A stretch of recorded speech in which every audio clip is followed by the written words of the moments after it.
भारत के तेवर देखकर पाकिस्तान में कोहराम मच गया है। पाकिस्तान से परमाणु बम की धमकी दी जा रही है। शहबाज शरीफ के मंत्री बता रहे हैं कि उनकी मिसाइल सजाने के लिए नहीं रखी गई है। अब सवाल यह है कि अगर पाकिस्तान से एटम बम वाली धमकी दी जा रही है तो दोनों देशों के बीच परमाणु ताकत के मामले में कौन आगे है। पाकिस्तान ये रिपोर्ट देखेगा तो उसे पता चल जाएगा कि शहबाज शरीफ के मंत्रियों ने उन्हें बहुत बड़ी मुश्किल में डाल दिया है।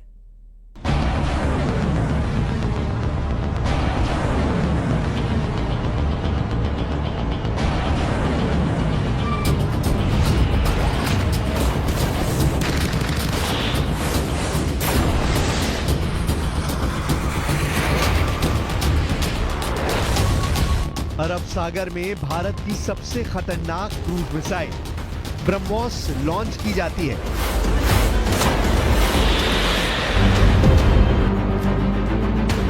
कैमरा नंबर 1, कैमरा नंबर 2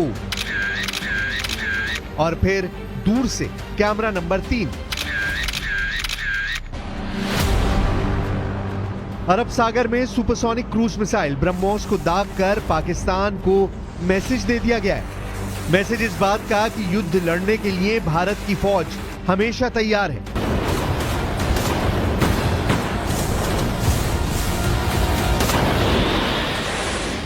उसके हथियार तैयार हैं और लड़ने का जज्बा बुलंदी पर है। और ऐसे ही हथियारों को देखकर पाकिस्तान की तरफ से परमाणु बम की धमकी आई है। पाकिस्तान के रक्षा मंत्री ख्वाजा आसिफ ने क्या कहा है, इस बात को बहुत गौर से समझिएगा। पाकिस्तान के रक्षा मंत्री ख्वाजा आसिफ ने कहा है कि भारत और पाकिस्तान दोनों परमाणु शक्तियां हैं, लेकिन वो नहीं समझते कि नौबत परमाणु हथियारों की आएगी। मतलब साफ है कि पाकिस्तान का रक्षा मंत्री कह रहा है कि उसके पास एटम बम है।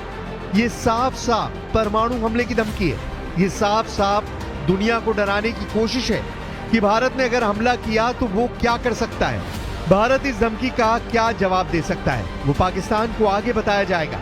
लेकिन जो बात पाकिस्तान के रक्षा मंत्री ख्वाजा आसिफ ने कही, शहबाज के एक और मंत्री ने उससे 10 कदम आगे बढ़ने की कोशिश की है। पाकिस्तान के रेल मंत्री हनीफ अब्बासी ने कहा है कि उनकी गौरी, शाहीन और गजनवी मिसाइल के साथ 130 परमाणु बम भारत के लिए ही रखे हुए हैं। यानी शहबाज शरीफ के कैबिनेट में भारत को परमाणु बम की धमकी देने की होड़ लग चुकी है। सवाल है कि आखिर शहबाज शरीफ जो बात खुद सीधे नहीं बोल पा रहे, वो अपने मंत्रियों से क्यों बुलवा रहे हैं। I would like to make it clear in all humility but with fullest confidence at my command on behalf of the people of Pakistan and our armed forces that nobody should make any mistake about it. Dear guests, this nation of 240 million people stands united by and behind our brave armed forces and ready to safeguard every inch of our homeland Pakistan. Shahbaz शरीफ हमले के कयास लगा रहे हैं, उनके मंत्री परमाणु बम की धमकी दे रहे हैं। लेकिन भारत में क्या चल रहा है, उसकी खबर रक्षा मंत्री राजनाथ सिंह के घर से आई है। पहलगाम हमले के बाद रक्षा मंत्री राजनाथ सिंह और सीडीएस जनरल अनिल चौहान की मुलाकात हुई है। सीडीएस यानी चीफ ऑफ डिफेंस स्टाफ, जो आर्मी, एयरफोर्स और नेवी के मामले में रक्षा मंत्री के प्रधान सलाहकार की भूमिका निभाते हैं। इस मीटिंग के मायने बहुत ज्यादा हैं, क्योंकि इस वक्त सेना के तीनों अंगों की तैयारी क्या है, इसे लेकर सीडीएस रक्षा मंत्री को हर जरूरी जानकारी देते हैं।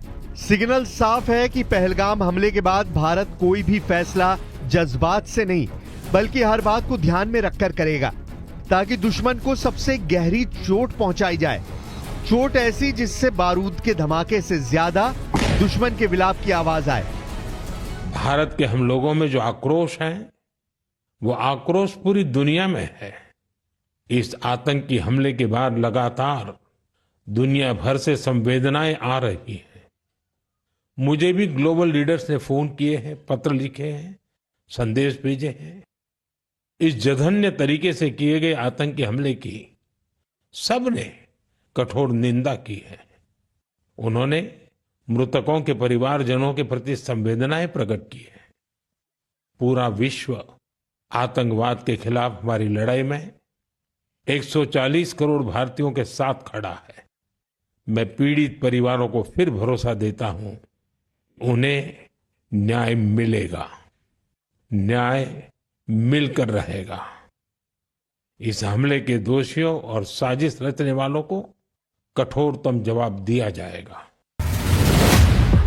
इसमें कोई शक नहीं कि सेनाएं तैयार हैं, हथियार भी तैयार हैं। हमला कैसे होगा और किस वक्त होगा, ये फैसला भारत करेगा।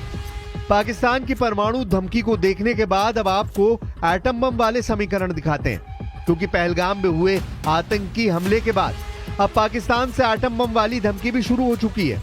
FAS यानी फेडरेशन ऑफ अमेरिका साइंटिस्ट की रिपोर्ट है कि भारत के पास 180 परमाणु बम है, जबकि पाकिस्तान के पास 170 एटम बम है। यानी ये रिपोर्ट बताती है कि भारत के पास पाकिस्तान से ज्यादा परमाणु बम है। दूसरी रिपोर्ट SIPRI यानी Stockholm International Peace Research Institute की है। इसके मुताबिक भारत के पास 172 और पाकिस्तान के पास 170 एटम बम है। अब इस चार्ट को देखकर पाकिस्तान के हौसले बुलंद हो जाते हैं, और यही बम हैं जिनकी वजह से शहबाज के कैबिनेट और पाकिस्तान के बाकी नेताओं के परमाणु ख्वाबों को पंख लग जाते हैं। लेकिन पाकिस्तान को क्या जवाब मिलेगा, इसका काउंटर अटैक भी फौरन होता है। और उनकी हुकूमत ने ऐलान किया कि अब वो ये मुआहिदा नहीं मानते। और मैं सखर में इसी सिंधु दरिया के साथ खड़े होके भारत को कहना चाहूंगा कि सिंधु हमारा है और सिंधु हमारा रहेगा। या इस दरिया से हमारा पानी बहेगा या उनका खून बहेगा। पहले 1974 और फिर 1998 में परमाणु टेस्ट करके भारत खुद को एक बड़ी परमाणु ताकत के रूप में 27 साल पहले ही कायम कर चुका है।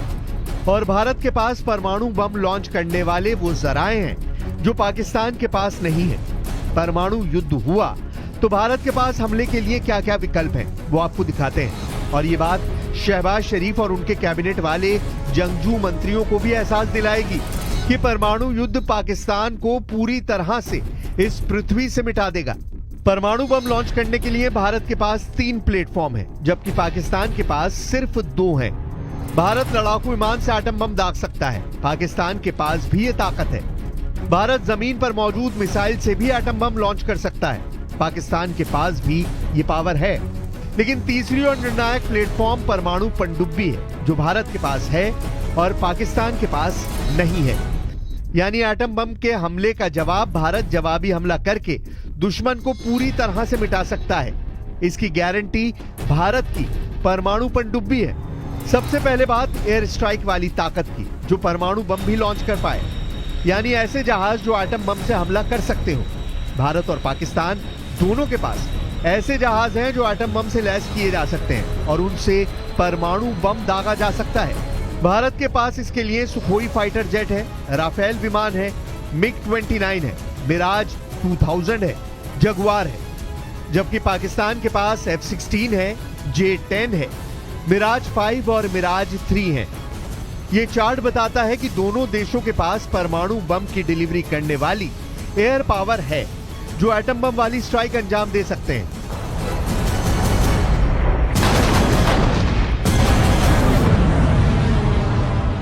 वैसे पाकिस्तान को अब भी बालाकोट स्ट्राइक और उसके बाद हुई डॉग फाइट याद है। इसका जिक्र शहबाज शरीफ ने भी किया है।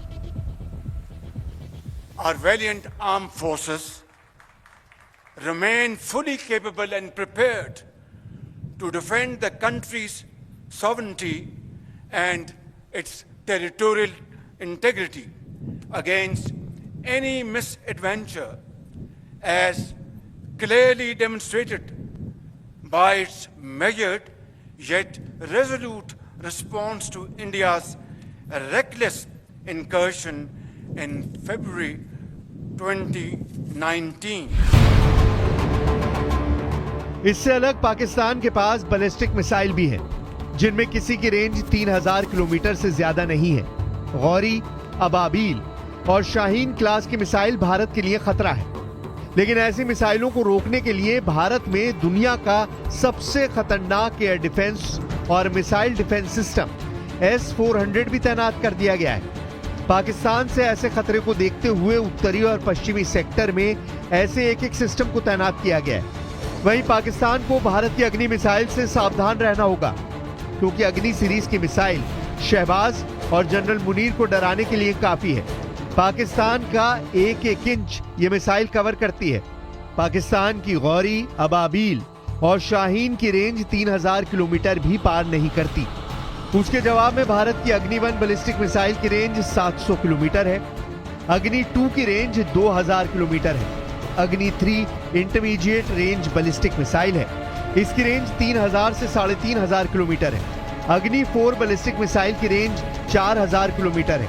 अग्नि 5 मिसाइल की रेंज 5000 किलोमीटर है, जबकि इसकी रेंज कम वॉरहेड के साथ बढ़ाई जा सकती है और तब ये इंटरकॉन्टिनेंटल बैलिस्टिक मिसाइल की भूमिका में होगी। ये भारत की मिसाइल पावर है, कम दूरी से लेकर आधी दुनिया तक तबाही मचाने वाली ताकत। इसके आगे भी भारत में अग्नि 6 पर काम चल रहा है। ऐसी चर्चा लगातार होती रहती है, लेकिन फिलहाल इस पर कोई आधिकारिक जानकारी नहीं है।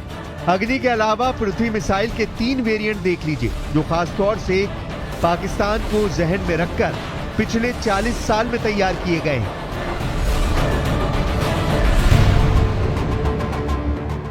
पृथ्वी 1 जो कि शॉर्ट रेंज बैलिस्टिक मिसाइल है, रेंज है 150 किलोमीटर। पृथ्वी 2 भी शॉर्ट रेंज बैलिस्टिक मिसाइल है, इसकी रेंज 250 से 350 किलोमीटर है, जबकि पृथ्वी 3 की रेंज 350 से 750 किलोमीटर है। इसके अलावा धनुष मिसाइल पृथ्वी 3 का नेवल वर्जन है, जो शिप से लॉन्च किया जाता है। अग्नि और पृथ्वी मिसाइल इस बात की गारंटी है कि पाकिस्तान का कोई शहर भारत की मिसाइल स्ट्राइक से नहीं बच सकता, चाहे वो रावलपिंडी में सेना का हेडक्वार्टर हो, या फिर राजधानी इस्लामाबाद, या फिर लाहौर और कराची जैसे शहर क्यों ना हो। पाकिस्तान का हर कोना भारत की रेंज में है। ये जानते हुए भी पाकिस्तान से हमेशा परमाणु धमकी आती रहती है। हालांकि अब इन धमकियों में दम नहीं बचा, ये बात शहबाज शरीफ और जनरल आसिम मुनीर बहुत अच्छी तरह जानते हैं। भारत की सेकंड स्ट्राइक वाली ताकत यानी परमाणु पनडुब्बी K4 मिसाइल दागकर पाकिस्तान को पूरी तरह सपाट कर सकती है। पाकिस्तान से तनाव के बीच राजस्थान में क्या हो रहा है, उसका वीडियो देख लीजिए। जैसलमेर बॉर्डर के पास भारतीय सेना ने अर्जुन टैंक की ताकत दिखाई। पहलगाम में हुए आतंकी हमले के बाद रेगिस्तान में भी भारत बदला लेने वाले एक्शन का अभ्यास कर रहा है। न्यूज़ 18 इंडिया पहुंचा है जैसलमेर बॉर्डर और ग्राउंड जीरो से हम आपको दिखा रहे हैं कि हमारी फ्रंट फोर्स यानी BSF पाकिस्तान को मुंह तोड़ जवाब देने के लिए कितनी तैयार है। इस वक्त हम थोड़े से बॉर्डर के इलाका है जहां फेंसिंग से दूर है, लेकिन लगभग ग्राउंड जीरो पर हैं और सामने की तस्वीरें देख सकते हैं कि ये जो पीछे के आपको ये रेत के पहाड़ नजर आ रहे हैं, इनके पीछे पाकिस्तान है, यानी उस साइड में रेंजर्स हैं, बीच में फेंसिंग है, सामने आपको वॉच टावर नजर आ रहा है पाकिस्तान की तरफ। और यहाँ पर पूरी तैयारी है, क्योंकि इस वक्त आपको ज़्यादा जवान नज़र नहीं आएंगे। उसकी वजह यह है कि इस वक्त मोर्चे हैं, तमाम तैयारी है, दोनों तरफ की तैयारी है और हर तरीके से, क्योंकि आप देखिए कि भीषण गर्मी है।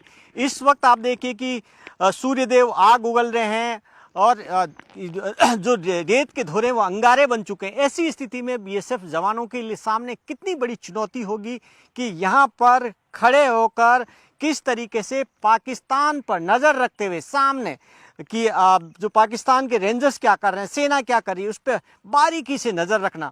तो BSF के जवान तैनात हैं, खास तौर पर खुद का भी बचाव करते हुए, क्योंकि इस वक्त गर्मी के अंदर जहां टेम्परेचर 50 डिग्री के आसपास बॉर्डर का इस वक्त का टेम्परेचर रहता है, उसमें खुद को कैसे बचाएं, इसके बीच में इस वक्त जो सबसे बड़ी जिम्मेदारी, और इस वक्त पूरा जब देश ये देख रहा है, ये इंतजार कर रहा है कि पाकिस्तान को कैसे जवाब दिया जाएगा, उसी जवाब की पूरी तैयारी है। रेगिस्तान से इस रिपोर्ट के बाद पाकिस्तान के होश ठिकाने वाली एक और नई खबर है। युद्ध लड़ने के लिए बेताब पाकिस्तान उधार के लिए IMF और चीन के सामने फिर गिड़गिड़ा रहा है। पाकिस्तान के वित्त मंत्री ने कहा है कि वो IMF से आखिरी बार कर्ज लेना चाहते हैं। यानी जिस पाकिस्तान की आर्थिक हालत उसके कटोरे में नजर आ रही है, वहां की फौज भारत से युद्ध लड़ने की तैयारी कर रही है। जबकि हालात ऐसे हैं कि अगले महीने वहां की फौज को तनख्वाह मिलेगी या नहीं, जनरल मुनीर इस बात की गारंटी भी नहीं दे सकते।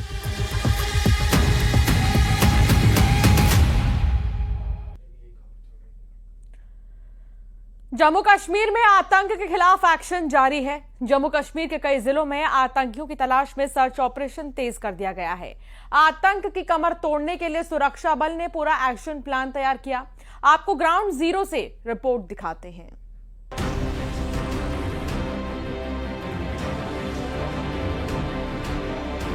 पहलगाम का दर्द बॉर्डर पर अलर्ट, सेना का सर्च ऑपरेशन काबा दुश्मन, आतंक को मिलेगा करारा जवाब।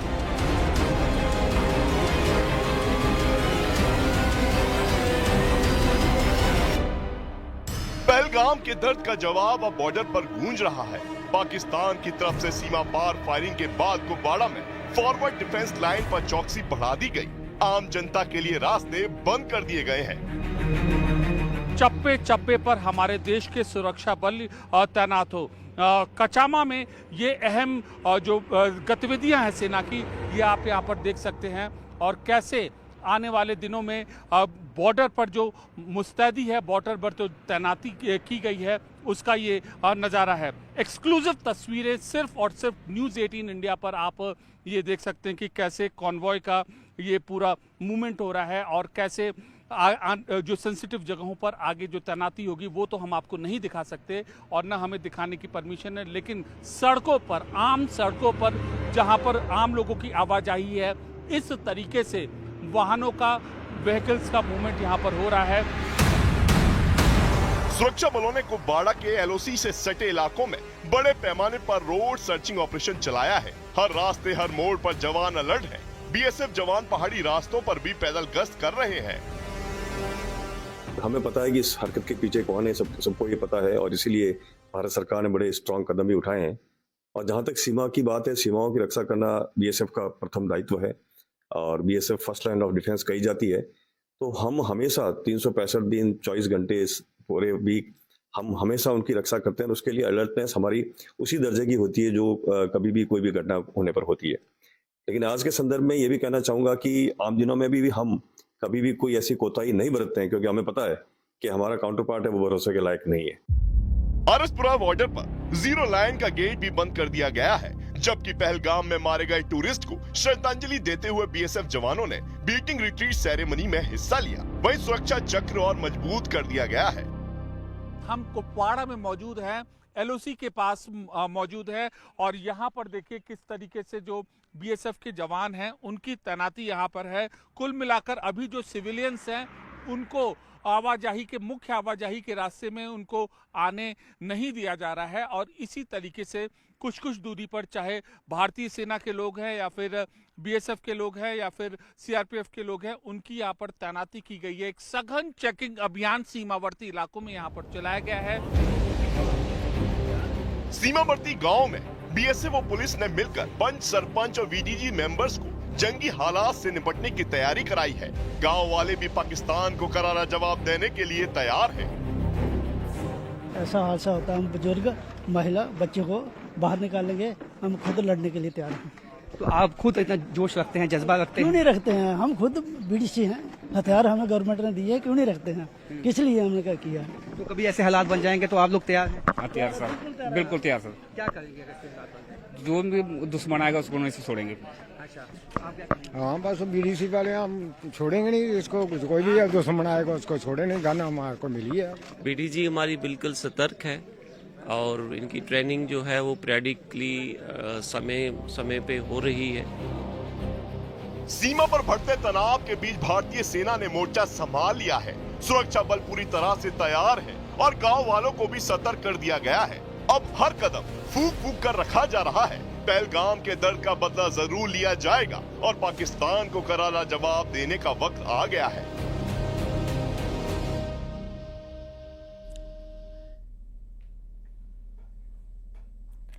पहलगाम हमले के बाद से ही पाकिस्तान में तनाव चरम पर है। इस तनातनी के बीच न्यूज 18 की टीम एलओसी के पहले गांव सराया पहुंची। यहां से पीओके का कोटली गांव कुछ ही दूरी पर है, जिसे खाली करा दिया गया है। कोटली गांव में पाकिस्तानी आर्मी के जवान सिविल यूनिफॉर्म में घूम रहे हैं। कोटली 35 किलोमीटर और 30 किलोमीटर का दायरा पार कर हम वहां पर पहुंचे हैं, जहां से सिर्फ 5 किलोमीटर की दूरी पर कोटली गांव दिख रहा है। आप तस्वीरों में देखिए किस तरीके से जहां जहां मेरा हाथ जा रहा है वो आगे देखिए, वो कोटली गांव है। इस गांव से 5 किलोमीटर की दूरी पर वो गांव है और कोटली गांव वो इलाका है। जब यहाँ पर हम पहुंचे सिर्फ 5 किलोमीटर की दूरी थी, लेकिन यहाँ पर टावर जो थे वो भी पाकिस्तान के थे, सिग्नल पाकिस्तान का आ रहा था। गाड़ी में FM ऑन हुआ तो वो भी पाकिस्तान का था। तो यहाँ पर कितना करीब हम आ चुके हैं। कहा यह जा रहा है, सूत्रों से मिली जानकारी के मुताबिक ये कहा जा रहा है कि कोटली गांव का जो इलाका है वो पूरी तरीके से खाली कर दिया गया है और यहाँ पर पाकिस्तानी आर्मी सिविल कपड़ों में इसी गांव में आकर बस चुकी है। हथियार उनके पास हैं, पठानी सूट उनके पास है। तस्वीरें एक्सक्लूसिव उन जवानों की हमारे पास है। तो कोटली के इस गांव में हम पहुंचे हैं ये दिखाने के लिए कि बौखलाहट पाकिस्तान की इतनी है कि गांव पूरी तरीके से खाली कर दिया गया है और वहां पर पाकिस्तानी आर्मी जो है वो सिविल कपड़े पहनकर आम नागरिक बनकर वहां पर रह रही है। तो आपने देखा जो गांव है